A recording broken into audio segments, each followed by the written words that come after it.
আগামীর দিন ইসলামের দিন, আগামীর দিন কোরআনের দিন, আগামীর দিন আলেমদের দিন। ঠিক না ঠিক? তোমরা লক্ষ কোটি টাকা খরচ করে দেখি পারো কিনা এত আল্লাহর ওলি হাজির করতে?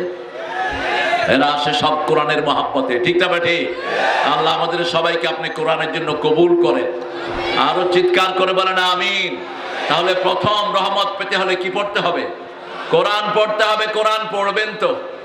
দেখি কারা কারা পড়বেন, বলেন হে আল্লাহ, আপনার নামে কসম খাচ্ছি কোরআন পড়বই, নামাজ ছেড়ে দেব না, বউকে মারবো না, বউয়ের থেকে যৌতুক, পর্দা করব, কোন বাজে জিনিস আমরা করব, হাতগুলো নামায়। বাজে জিনিস বলতে বোঝাচ্ছে আমি বিড়ি, বিড়ি বিড়ি আপনাদের এখানে বেশি না কম? বিড়ি সুন্নত না নফল? আরো চিৎকার করে বলেন। যারা খায় ওরকম মুকরু। কি এটা?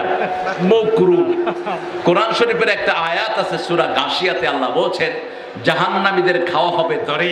কি খাওয়া বলেন? লা ইউসমিন ওয়া লা ইউগনি মিন জু'।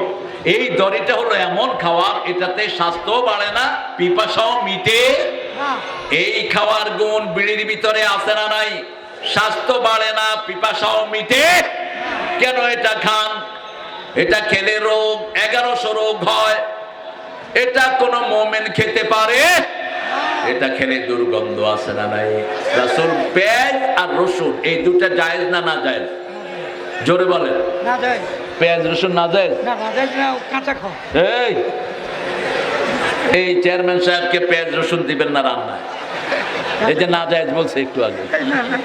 কাঁচা খাও। না জায়েজ না, এটা জায়েজ। কিন্তু কাঁচা খেয়ে যদি মসজিদে যান, রাসূল বলেছেন তার ডেনা ধরে কোথায় ফেলে দাও? বাহিরে ফেলে দাও। যেই নবী আলাইহিস সালাম মসজিদে পেশাব করার পরেও তাকে নিষেধ করেন নাই।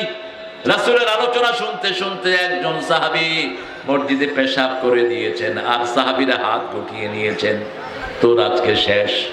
রাসূল বললেন বাশির ওয়ালা তুনাফির ওয়াসির ওয়ালা তুআসিরু বুআসতু মুআসসিরিন। তোমরা সহজ করে দাও, কঠিন করে দিও না। সুসংবাদ দাও, দুঃসংবাদ দিও না। আমি সহজ করার জন্য এসেছি। সবার হাত নেমে গেল। ওই লোকটা আলোচনার পরে দোয়া করলেন, আল্লাহুম্মা ইরহাম আলাইয়া ওয়া ইরহাম আলা মুহাম্মাদ। হে আল্লাহ, আমার উপর রহম করেন, মুহাম্মাদের উপর রহম করেন। ওয়ালা তুরহাম আলাইহিম, যারা আমাকে মারতে ধরেছে তাদের উপর রহম কইরেন। সেই নবী মসজিদ থেকে বের করে দিতে বলছেন। এখন আপনারা বলেন, যারা বিড়ি খায় এদেরকে রাসূল কোন জায়গায় রাখতেন বলেন? বিড়ি টেনে মসজিদে ঢুকে এরকম বেয়াদব আছে না নাই? তুই হতে পারোস মসজিদের মুতাল্লি, তোরে বের করে দেওয়া উচিত মসজিদ থেকে। একটা লোক যখন বিড়ি খায় সারা শরীরে কিসের গন্ধ? এমনি করে লাড়া দিলে কিসের গন্ধ বের? এরপরে বিড়ি খায় এমন জায়গায় যেখানে শয়তানও খায় না। কোথায় বলেন তো? কোথায়? আর বিড়ি যেগুলো খায় এগুলোর নেচারটাই হলো বেয়াদবি নেচার। কোথায় মুরব্বি, কোথায় তার আব্বার বয়সী লোক, কোনো কেয়ার নাই। ঠিক না ঠিক?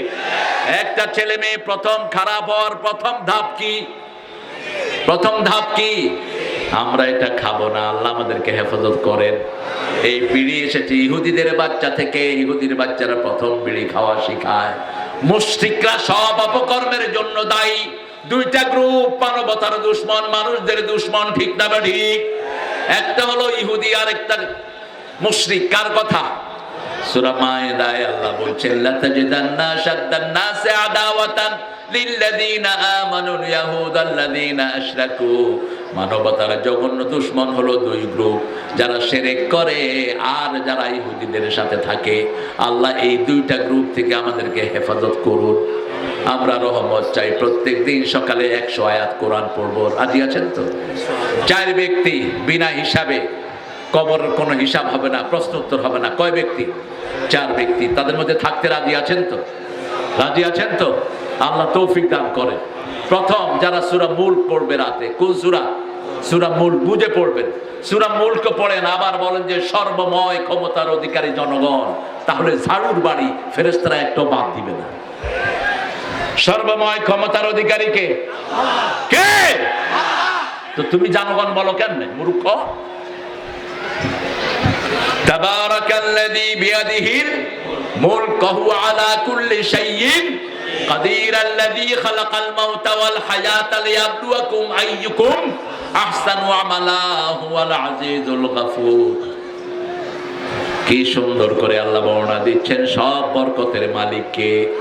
আল্লাহ। সব ক্ষমতার মালিক কে? এটা রাতের বেলায় পড়বেন, কবরের আযাব মাফ করে দিবেন কে?